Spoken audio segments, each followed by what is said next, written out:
Hello, I'm Sam Spector, and this is my homiletics assignment. I'm going to be reading a eulogy that I wrote, short eulogy that I wrote for a memorial service that will be conducted this Saturday for a congregant in my student pulpit that passed away. One of the most important values of our religion is teaching Judaism to our children.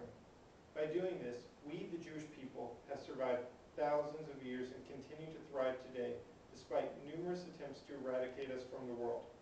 However, of the 613 mitzvot in the Torah, the one of teaching the morals, ethics, and values of Judaism to our children speaks the loudest. We take examples from the Torah on how we should live and treat our fellow human beings. Luis's son Dave told me about how his mother grew up during a time and in a place where racism was rampant. However, Luis never had a drop of prejudice in her blood. She would never swear and always treated others cordially.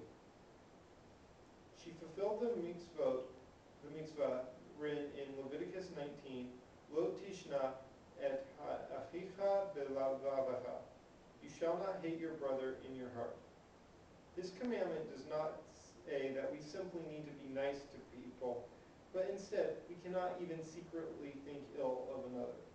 Examples of such individuals are hard to come by, for it is much easier to conform to the beliefs, attitudes, and behaviors of those around us. However, when such a person does come forth, their life story is notable. In God's destruction of Sodom and Gomorrah, Abraham was spared. Unlike his neighbors, whose hearts were selfish and turned away from the teachings of God, Abraham stood apart as a truly good human being. The same can be said in the story of the great flood and Noah. In a world of corruption and violence, Noah was a virtuous man who is said to have walked in the way of God. God saw that the world must be wiped of such violence and that good could come only from the descendants of Noah. For his heart free from hate, he was blessed and saved from the flood. We are taught by the example of how Abraham and Noah lived their lives that although it is easy to behave hatefully towards others, especially when this is the way of the society that surrounds us, that God and our children will revere us for treating all of our fellow men and women with kindness and see them as equals in our eyes. Although they are now in the world to come and no longer with us, we continue to learn the ethics of Judaism through teachers such as Abraham, Noah, and Luis. It is expected to be sad having lost a member of our community.